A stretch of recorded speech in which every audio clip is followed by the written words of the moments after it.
కార్తీక పురాణం 4వ రోజు అధ్యాయం దీపారాధన మహిమ.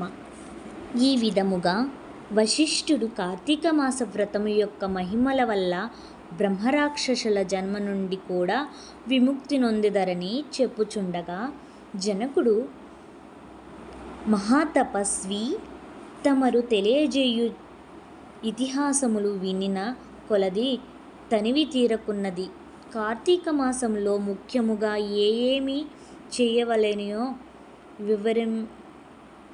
ఎవరిని ఉద్దేశించి పూజ చేయవలెనో వివరింపుడు అని కోరగా, వశిష్ఠుల వారు ఇట్లు చెప్పదొడగిరి.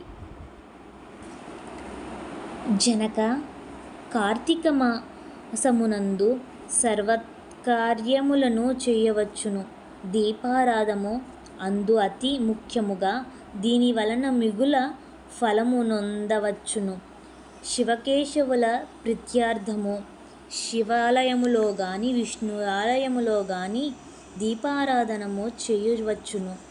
సూర్యాస్తమయమునందు అనగా సంధ్య చీకటిపడు సమయమున శివకేశవుల సన్నిధిని గాని ప్రాకారమునందు గాని దీపమునుంచిన వారు సర్వపాపములను పోగొట్టుకొని వైకుంఠ ప్రాప్తి నొందుదురు.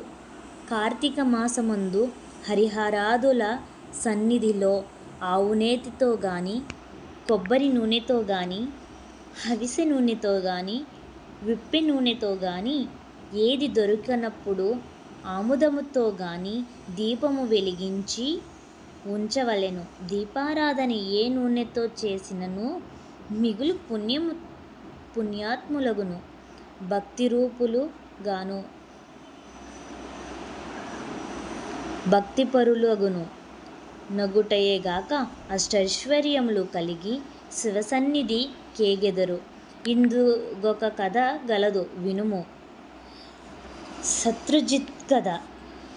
పూర్వము పాంచాల దేశమున పాలించుచున్న రాజుకు సంతతి లేక అనేక యజ్ఞాదులుగా చేసి తుదకు విసుగు చెంది గోదావరీ తీరమున నిష్ఠతో తపమాచరించుచుండగా నచటకు పిప్పలాదుడను మునిపుంగవుడు వచ్చి, పాంచాల రాజా, నీవెందులకింత తపమాచరించుచున్నావు? నీ కోరిక ఏమి అని ప్రశ్నించగా, ఋషి పుంగవా, నాకు అష్టైశ్వర్యములు రాజ్యము సంపన్నమును నా వంశమును నిలుపుటకు పుత్ర సంతానము లేక కృంగి కృషించి ఈ తీర్థస్థానమున తపమాచరించుచున్నాను అని చెప్పెను. అంతా మునిపుంగవుడు, హోయి, కార్తీక మాసమున శివసన్నిధిని శివదేవుని ప్రీతి కొరకు దీపారాధనము చెయ్యల నీ కోరిక నెరవేరగలదు అని చెప్పి వెడలిపోయెను.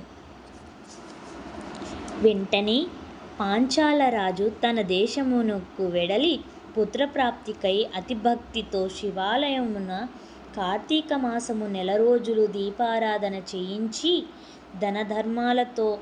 దానధర్మాలతో నియమానుసారముగా వ్రతమును చేసి ప్రసాదములను ప్రజలకు పంచిపెట్టుచు విడువకుండా నెలదినములను అటుల చేసెను.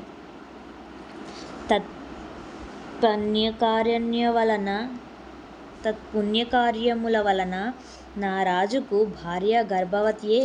క్రమముగా నవమాసములు నిండిన తరువాత నొక శుభముహూర్తమున నొక కుమారుని గనెను.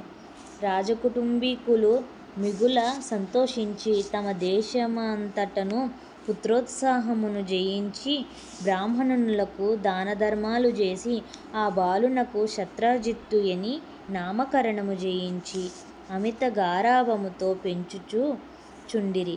కార్తీక మాస దీపారాధన వలన పుత్ర సంతానము కలిగినందు వలన తన దేశమంతటను ప్రతి సంవత్సరము కార్తీక మాస వ్రతాలు దీపారాధనలు చేయుడని రాజు శాసించెను.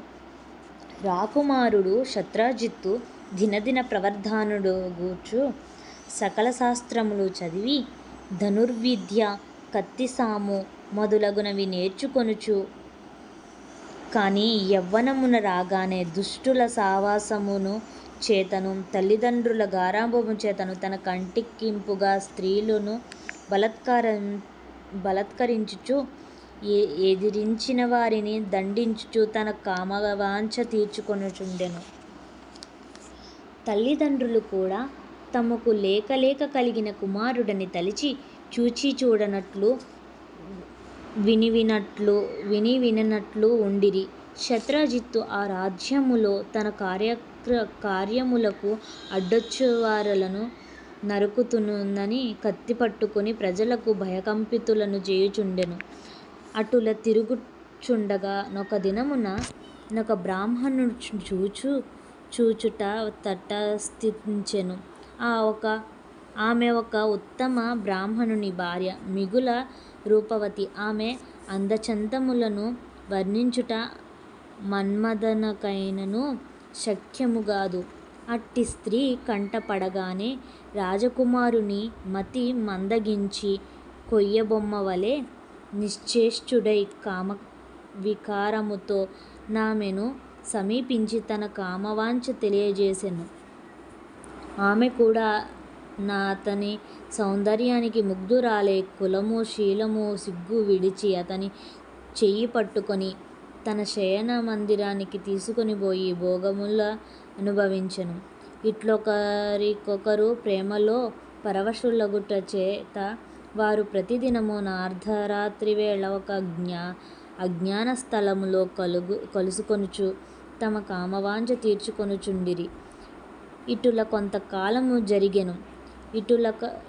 ఎటులనో ఈ సంగతి ఆమె మగనికి తెలిసి పసిగట్టి భార్యను రాజకుమారుణ్ణి ఒకేసారిగా చంపవలయునని నిశ్చయించి ఒక ఖడ్గము సంపాదించి సమయము కొరకు నిరీక్షించుచుండెను. ఇట్లుండగా కార్తీక శుద్ధ పౌర్ణమి రోజున ఆ ప్రేమికులిరువురును శివాలయమున కలుసుకొనవలెనని నిర్ణయించుకొని ఎవరికి వారు రహస్య మార్గమున బయలుదేరిరి. ఈ సంగతి నెటులనో పసిగట్టిన బ్రాహ్మణుడు అంతకు ముందే కత్తితో సహా బయలుదేరి గర్భగుడిలో దాగియుండెను.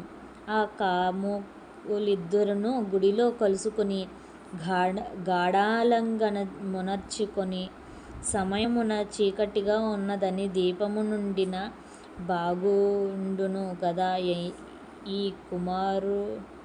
రాకుమారుడనగా ఆమె తన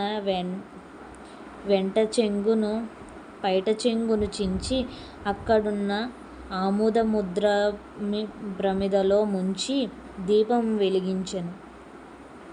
తర్వాత వారిరువురును మహానందముతో రతిక్రీడలు సలుపుటకు ఉద్యుక్తులుచుండగా అదే యథముగా నామె భర్త తన మొలకున్న కత్తి తీసి ఒక్క వేటుతో తన భార్యను ఆ రాకుమారుణ్ణి ఖండించి తను కూడా పొడుచుకొని మరణించెను. వారి పుణ్యము కొలది ఆ రోజు కార్తీక శుద్ధ పౌర్ణమి సోమవారమగుట వలన ఆ రోజు ముగ్గురును చనిపోవుట వలన శివదూతలు ప్రేమికులిరువురిని తీసుకొనుటకు యమదూతలు బ్రాహ్మణుని తీసుకుపోవుటకు అక్కడకు వచ్చిరి. అంతా యమదూతలను చూచి బ్రాహ్మణుడు, ఓ దూతలారా, నన్ను తీసుకొని వెళ్ళుటకు మీరెలా వచ్చానారు? కామాంధకారములో కన్ను మిన్ను తెలియక పశుప్రాయముగా వ్యవహరించిన ఆ వ్యభిచారుల కొరకు శివదూతలు విమానములో వచ్చుటెలా? చిత్రముగానున్నదే అని ప్రశ్నించెను. అంతా యమకింకరులు, బాపడా, వారెంతటి నీచులైనను ఈ పవిత్ర దినమున అనగా కార్తీక పౌర్ణమి సోమవారము దినమున తెలిసో తెలియకో శివాలయంలో శివుని సన్నిధిలో దీపం వెలిగించుట వలన అప్పటి వరకు వారు చేసిన పాపములన్నీయూ నశించిపోయినవి కావున వారిని కైలాసమునకు తీసుకొని పోవుటకు శివదూతలు వచ్చినారు అని చెప్పగా, ఈ సంభాషణమంతయు వినుచున్న రాజు కుమారుడు అలా ఎన్నటికినీ జరగనివ్వను. తప్పొప్పులు ఎలాగున్నప్పటికినీ మేము ముగ్గురము ఒకే సమయములో ఒకే స్థలములో దీపారాధన ఫలములో కొంత ఆ బ్రాహ్మణునకు దానము చేసెను. వెంటనే అతనిని కూడా పుష్పక విమానము ఎక్కించి శివసన్నిధ్యమునకు చేర్చిరి. వింటివా రాజా, శివాలయములో దీపారాధన చేయుట వలన ఆ ప్రేమికులు చేసిన పాపములు పోవుటయే గాక కైలాస ప్రాప్తి కలిగెను. కాన కార్తీక మాసంలో నక్షత్రమాల యందు దీపముంచిన వారు జన్మరాహిత్యమొందుదురు. చతుర్థోధ్యాయము 4వ రోజు పారాయణము సమాప్తము.